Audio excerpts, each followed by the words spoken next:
Welcome to episode 2 of the Fitasylum Academy Podcast. I'm joined again by co-host Harry, and obviously you've got myself, Dec, and today we're going to be talking about starting a business. And as promised, we're going to be producing lots of great content.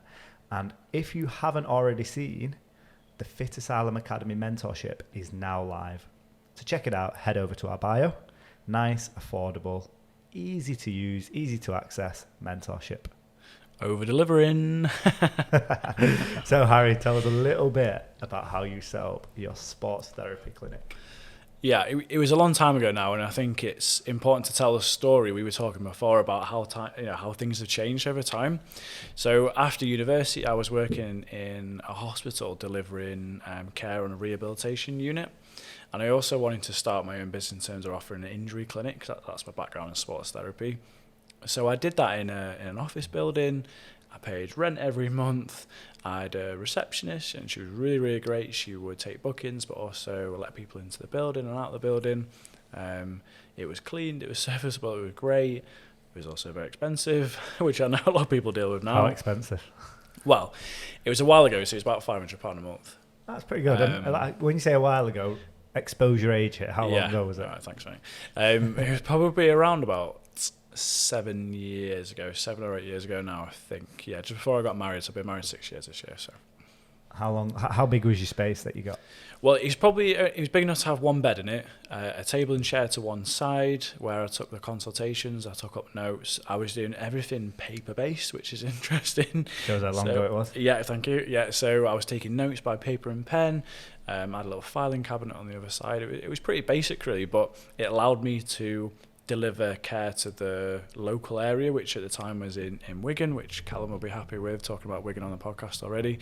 But it was a really good space, really. It was good because I met a lot of different people who would come in. I massaged people in the building, so that was always useful.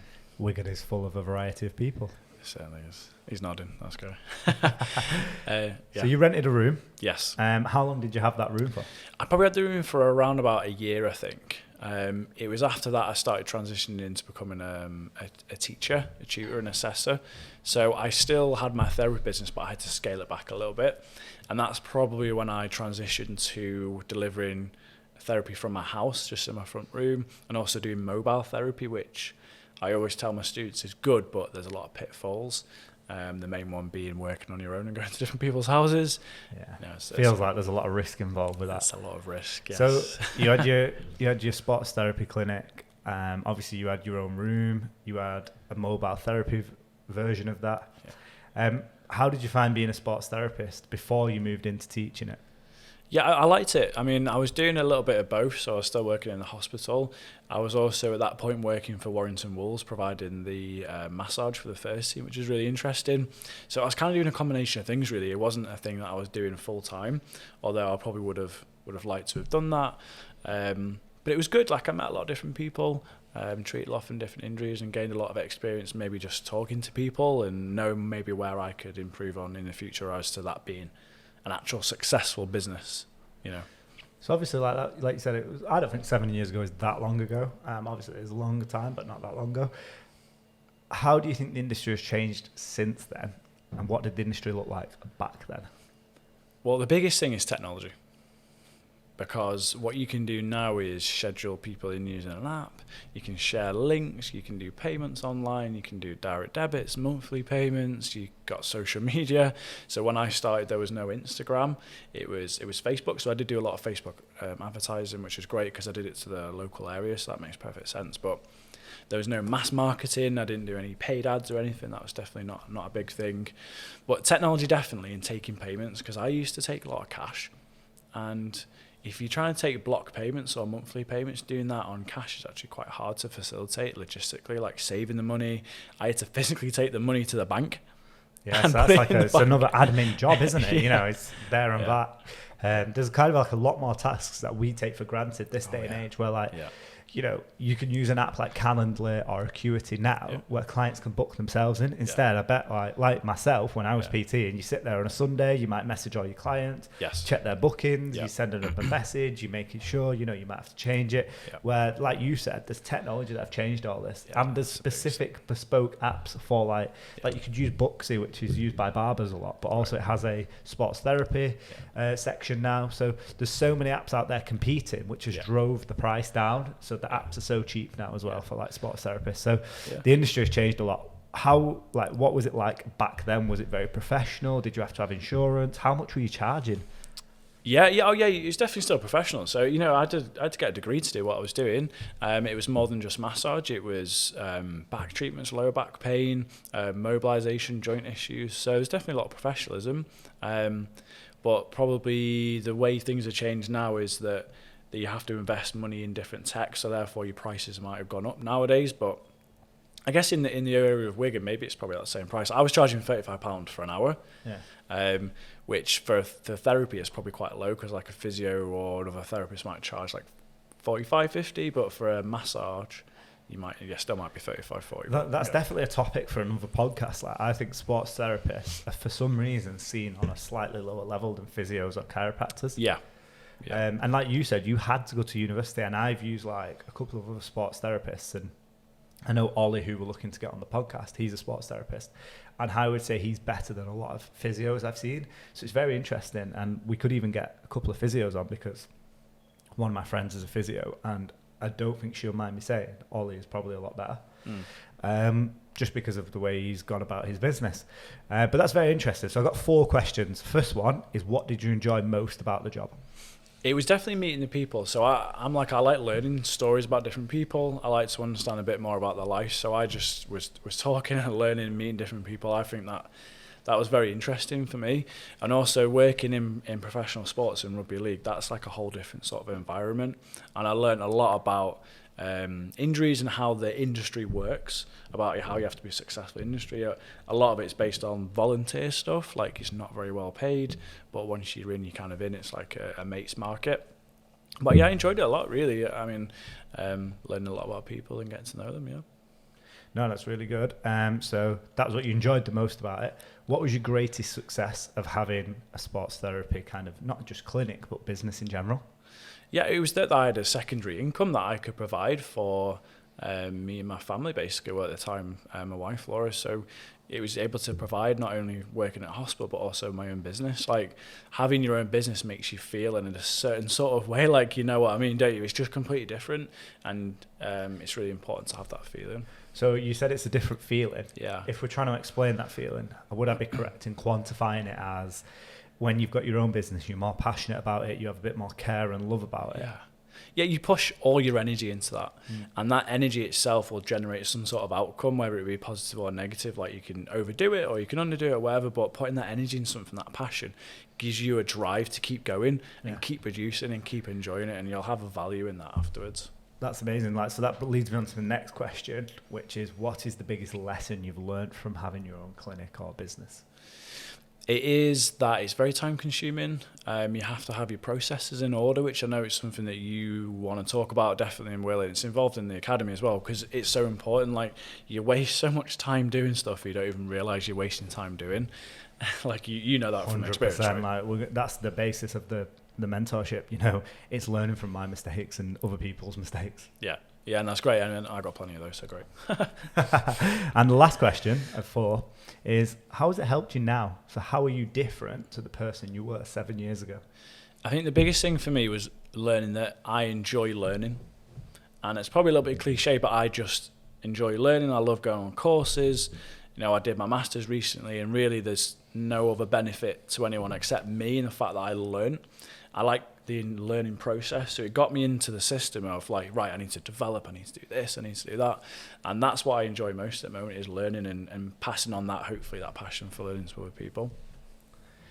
Awesome. No, I think that's a really great insight into sports therapy as an industry, Harry as a person, and I think those 4 questions we'll probably ask to every single person we interview. So, what did they enjoy about the job, the greatest success, the greatest lesson, which is also usually some sort of failure or some sort of thing they could improve on, and then how are you a different person now? So how has it helped or affected you since then? Yeah. Because we all go through journeys, and a lot of the time we don't step back and realize how it has changed us. And I know, like, even just myself from starting at Fitasylum, 18 months ago, or I think it's slightly less than that, just like you're completely different people because of the people you surround yourself with. Yeah, definitely. But we're just going on to, we asked this third question I asked was about lessons. I think if you had a book of every person's mistake on earth, that book would be worth a lot of money. Oh yeah, because people would just go back and be able to, everyone would say they missed out on the opportunity of things like crypto or, getting onto Instagram earlier or, I remember when I first started using Facebook ads, it was so easy. You'd put a $5 in, you'd definitely get a client out. So I should have cashed in on that at the time. So I think if you did have a book of everyone's lessons, it would be very valuable. And this podcast is hopefully going to be a dialogue of everyone's lessons. Yeah. It's human nature to learn from people's mistakes. When we build stuff in science or technology, we don't start from scratch as cavemen. We take it from the point at which someone else has finished with it. We always pick up other projects and develop them in a different mindset, a different perspective. That is learning in human nature. As I said in episode 1, I remember reading a book about your first business is always your worst business, and I guess that's the whole principle of it, isn't it? It certainly was in my case. So. I think it's for everyone. Yeah. So a little bit about myself as a PT. Set up a PT business when I was really young in Manchester. It didn't do too well for the first year or two. I didn't have any idea on business. I was charging £10 an hour because I thought that was a lot of money when I was 16. Is that what you were, 16, right? Yeah, I was 16, so I was really young. Then I started taking it a little bit more seriously. I never thought I was going to be a PT. I wanted to coach cricket, and that's what I was doing at Myerscough College, and then went to Myerscough University, which was linked to UCLAM. So I went and did that, and then because I was coming to Preston and Manchester quite a lot, I ended up staying in Preston. But just before I decided to stay in Preston when I was 21, on my birthday, I set a goal of going travelling. And I remember someone saying to me, why don't you just go? So I think about a week later I did, went travelling for about 6 months. And Amazing. It was because this book had said to me, you don't know who you truly are until you spend time on your own. So it was really valuable. Yeah, I agree with that. And that's where I came up with the name of FitsS. And originally it was just going to be FitsS PT.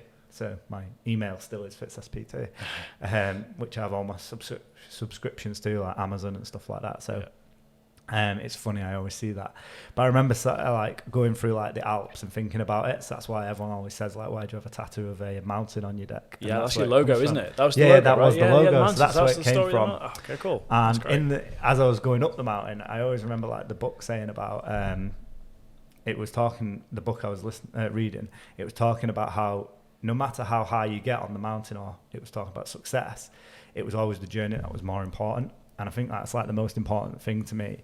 When you were training clients or you were training yourself in the gym, it was always the journey you enjoyed the most. And then you would go and do the competition. It was over quickly. And I remember reading, listening to a lot of sports people who, after their careers, it's the changing room banter they miss. It's the day-to-day life they miss more than the competition. Yeah. And I've kind of taken that on board with myself, and kind of Harry mentioned processes before.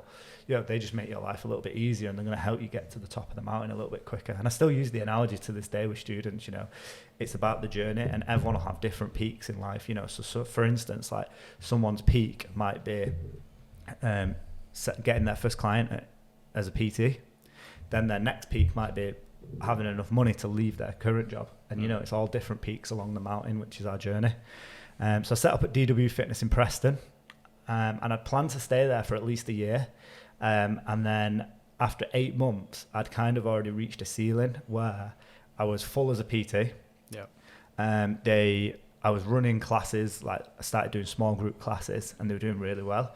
And they didn't want me to run these small group classes. And I was also having other issues where I had to bring my own equipment in because they didn't have any powerlifting bars, they didn't have any powerlifting benches. So it was becoming quite a task. So I started looking at my own facility. I was making clothing. So my clients were buying clothing off us. They were doing we were starting to build a brand, I guess. Is that under the name of FitsS? Yeah, FitsS PT. So it was it's from DW. PT. Yeah, from DW. We did ebooks online and stuff like that. It was really interesting. But I talked about lessons before. The biggest lesson I would say to anyone is go and do everything, be as creative as you can, Yeah. try different things. It might not work, but you'll definitely learn a lesson from it. Yeah. Like we're doing this podcast today, and I did a podcast a few years ago that wasn't very successful or very good, but I've learned a lot from it, and hopefully it'll make this podcast a little bit better. And that's what I mean by going away doing things. If you're struggling to, say, create reels or video content, going away doing that first video. I see so many of our students, they'll write a massive list of videos they want to make, and they never get past the first one. And I always say to them, write the first one, go and do it, and then go from there. And I think that's a really good little tidbit to take away from this podcast if you want to take something away. So yeah, we ended up doing really well at DW Fitness. Definitely kind of started to overstay my welcome, because in what way were they just like the other PTs? Because you're making money though, aren't you? Yeah, I was doing really well. Yeah. I was working a lot of hours. Right. When I started at DW, obviously I just got back from traveling, so I had no money, so I took a night job as well. So I think that's a good lesson for a PT, is to pay your bills you might need a secondary job. But I was very lucky that within the space of 6 to 8 weeks, I built up a quick PT business. Only because I'd have a previous business. If I was brand new, it would have took me a lot longer. I always say to PTs, it takes about 6 months to kind of build a sustainable PT business. So I was very lucky that I'd built a really quick, sustainable business, but I was outgrowing the gym, if that sounds a bit silly. I was getting members coming up who wanted to PT, and I literally couldn't fit them in. So I was doing group sessions, and the gym weren't happy because, you're in a commercial gym. They're probably meant to be directing the clients to their classes. So at 6, 7 o'clock, it got into a stage where my classes were busier than the gym's classes. Anyway, after 6 months, I knew that I was going to outgrow it. So I decided to start looking at properties, and I'm probably, how old am I at this stage? 22? Maybe 23. That's amazing. That. Do you know what I mean? Though you reflect on it, you think. No, because you don't think of it at that age. You just think, oh, let's do it. You're kind of fearless and you're happy to take risks. 22. I mean, I come out of uni, just got my first ever full-time job, and you're thinking about setting up a gym. That's I know. I didn't think of it like that. When I look back now, I do think, wow, what an idiot. What in terms of you don't think of the risk. You don't think of what you're taking on. Fearless. You are. You don't understand the pitfalls. But I think that's what. When someone always says what's an entrepreneur, I always think go back to that that's what an entrepreneur is. Someone who is willing to go with their passion and just be really all in on it. I was getting excited about making clothing, and it didn't matter that I was doing it at 10 o'clock at night. I tried buying a screen printer myself because I'd read about this guy called Ben Francis who had just started Gymshark, and he was only a year or two in at this point, and we saw him at Body Power, and he told me he was working at Pizza Hut. And he just started screen printing. So I was like, I'll just do that then. And he must have grafted because I couldn't do it. But before you started talking about your gym, why do you think you were so driven at that young age? Because I know I personally really wasn't. So what was different for you? Why were you so driven then? I genuinely have no idea. I just really, really wanted success. I enjoyed it. So I think doing really well. And I remember a lot of people in Preston noticing it. So I remember going to Boots one day.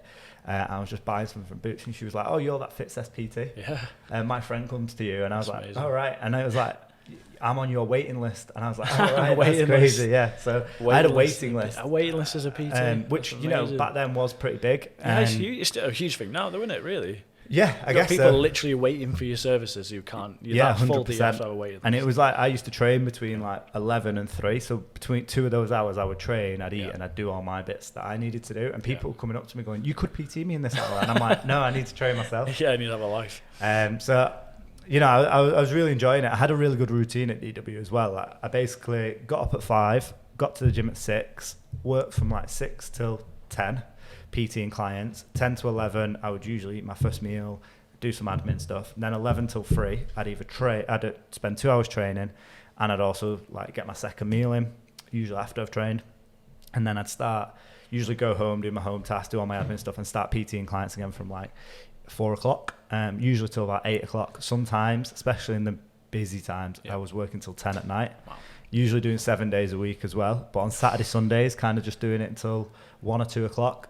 I remember we had to close the gym sometimes, just because we were there last there, and we created a really good relationship with the staff. But also, a lot of these lessons from DW are great lessons for students, on how to kind of work within a commercial gym and build your brand. So some of the best things I did were I looked after the reception staff, and I know I always tell all my PT students to do this. So the reception staff are your first port of call for sales, because people will ring them or ask them. They'll go to the gym reception desk and ask them for a PT.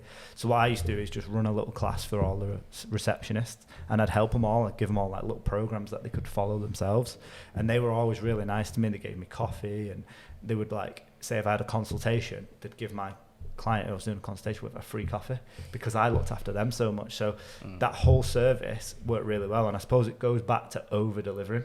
Yeah. If you over deliver to like kind of like the people you work with, they're going to give back to you. People, and invest Harry in talks, people. It's people. Invest in people. Yeah.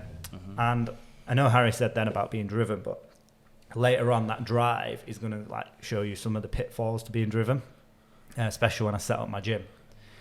Because when I went into it, two of the PTs from DW, who I was really like training hard with, working with, they were both successful PTs as well. We opened the gym as a trio. Oh, okay. And not a lot of people know that we opened the gym as a trio, because like I think within 3 or 4 months it became very apparent that I was doing a lot of the work. Right. So like, and I'm, you know, people who know me will know that I'm not the most patient person in the world. So like one of the people, I ended up just buying him straight out. And then the other person I ended up buying out like probably about 6-7 months later, because I really, really struggled with people not putting in the same effort. Yeah. I really wanted people to be as driven. If I look back now, I realised that they probably were driven, but in a different way, and like no one could probably keep up with me back then. Yeah. Because I was stupidly crazy and like it was unsustainable. Yeah. Which I think I would also like advise PTs now to like try and factor in that time of looking after yourself, self-care, making sure you're doing your own training, because it led on to me like breaking my back and like having a lot of struggles, because I was like, even when I broke my back, I was like still going to work every day, you know, because you just have that insatiable desire to be successful, which is good for some things, but not so good. I know like Daniela made me slow down and be really careful, but we set up really small, and we like bought all our equipment second hand. We went all over the country. Like one of my clients lent me a van, and like I was 23, so I'd never driven a massive van. I wasn't even sure if I could. It was huge, like Sprinter van. Don't know if you've ever driven one of them. No, I've seen them. The big tall ones. They're absolutely huge. Yeah. And I put all this gym equipment in, and I was going all over the country because I was just buying second hand because I couldn't afford like brand new. And I just had to leave it in my house. So it was quite funny. My dining table was full of like gym mats and stuff like that. And then I ended up, I wouldn't say it was a mistake, but I only looked at a small number of units. I wish I'd looked at like a lot more units, because you would get like a kind of a feel for different ones. And I wanted it to be like my gym that I was kind of a part of in Manchester. It was very industrial vibe. And at the time, I don't think there was many industrial gyms around 6 years ago. Yeah, it's before the big trend of uptake, because they're everywhere now. Yeah, it became very trendy. And it was because it was cheap. So like, I remember renting a unit. Didn't think like, 5-year lease at £800 a month is like, I didn't think that was like thousands of pounds. Yeah. Like you said about the risk earlier. Yeah. Like you don't think of it like that. No. But now I know when I like look at, say if I wanted to open up another business, I'm like, right, this lease is this amount of time, so this will cost this amount of money. Yeah, you plan. Back then you didn't really think about it. I was just like, I'll get some equipment and I'll PT. And you give it a go, don't you? Yeah, exactly. Yeah. So it was really interesting. But that journey of setting up a gym, we're going to talk about it more in another podcast. But it was, it was definitely a eye opener. Lots of great experiences. Like I wouldn't be the person I am today without it. So how has it helped you now? Well, obviously we had, at one point, I think we had like 9 members of staff. So managing a team and staff was really difficult, something that I struggled with. And something that like I really admire about Harry is like the way he goes about managing his staff. But same with like Gary, Dave, everyone in our team manages staff so much better than I did, especially when I first started. I was so impatient. And also like, I thought everyone could do what I did. And like you quickly realize that they have their own unique skills that you can't do. Absolutely. And like you usually find that creative people work in very different ways. Mm-hmm. So, I learned a lot of lessons, I guess. So I'm a different person because I'm more patient. even though I still wouldn't say I'm that patient. Patient for you. Definitely patient for me. Yeah. Callum's nodding, by the way. I think that's because he knows how impatient he is. Carl's got like his eyebrows raised because he's like, patient now. Can't imagine you back then. Didn't meet you 6 years ago, so that's fine. Yeah, I think if Daniela was here now, she would be laughing. She'd be like clapping her hands. Yeah, I was very impatient, and I was also very stubborn. So like, if I wanted something doing my way, it would have to be done my way. Where I've learned over the years that that's not it's not a good approach. I would say it's like a 90s approach. It's the skills to an entrepreneur in a way, though, because they have that driven ethos that's like in their blood, that they need to work and just smash out the hours to increase productivity. But sometimes you need to factor in the whole environment around you and create a sustainable sort of working pattern that works for everyone and bring people into what you're doing rather than 100%. Hold on to it, right? It was really funny because I got a business mentor after about a year or two, and he said to me, Dec, do all your clients buy into you? Yeah, 100%. Why? Because you over-deliver to them? Yeah, 100%. He was like, but why don't your staff do that then?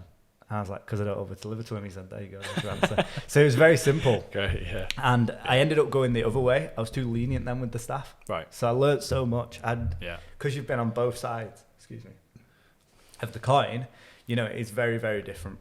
And it's very interesting. Carl's just telling us that we're running out of time for our podcast. he's sick of me talking. I mean, that's literally what you're here for, to be fair to him. It is. Our executive producer. I don't know about that yet. We're still waiting for the first one because we're waiting to see whether the jingles are. We'll put a vote up on the poll. Do a poll, yeah. On the Instagram. Executive or not? Is that what the options are? No or yes, executive. He says yes. Yeah. I heard it was Gary.